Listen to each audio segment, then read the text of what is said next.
মামার বাড়িতে পূজা ছিল অক্ষয় তৃতীয়ায়, তাই চলে গেছিলাম। তো হ্যালো এভরিওয়ান, কেমন আছো সবাই? আশা করি সবাই ভালো আছো। আমিও তো বেশ ভালোই আছি, তার জন্য বেরিয়ে পড়েছি মামার বাড়িতে। ওরা দেখো গাড়িতে এসে খুবই ক্লান্ত, হেঁটে আসলে মনে হয় এতটা ক্লান্ত হতো না, তাই এখানে বসে আছে সব। আর এই হলো সেই ভাইরাল খেয়াঘাট, যেটা সবাই ভিডিও করে করে ভাইরাল করে ফেলেছে।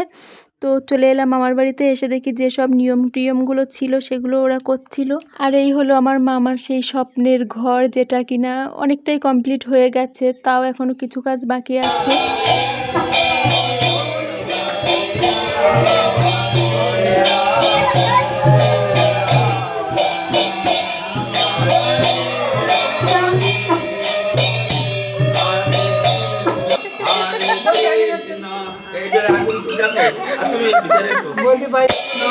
কেন আমরা অত হাসছিলাম কারণ জানতে চাও তো?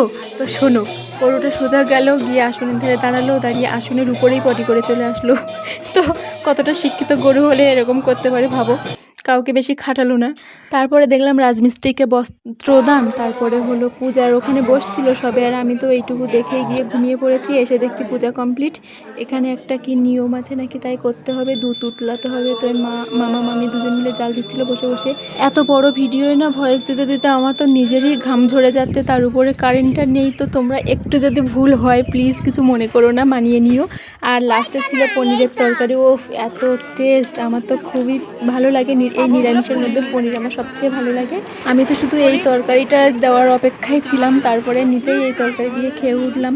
সত্যি বলছি, এত বড় ভিডিও না ভয়েস দিতে খুবই কষ্ট হচ্ছে। তো তোমরা একটু কমেন্ট রেখে যেও, অনেকটাই ভালো লাগবে। আর আমার যেখানে যেখানে নিরামিষ ভোজন থাকে, নিমন্ত্রণ থাকলে তো আমি প্রায় সব জায়গায় যাওয়ার চেষ্টা করি।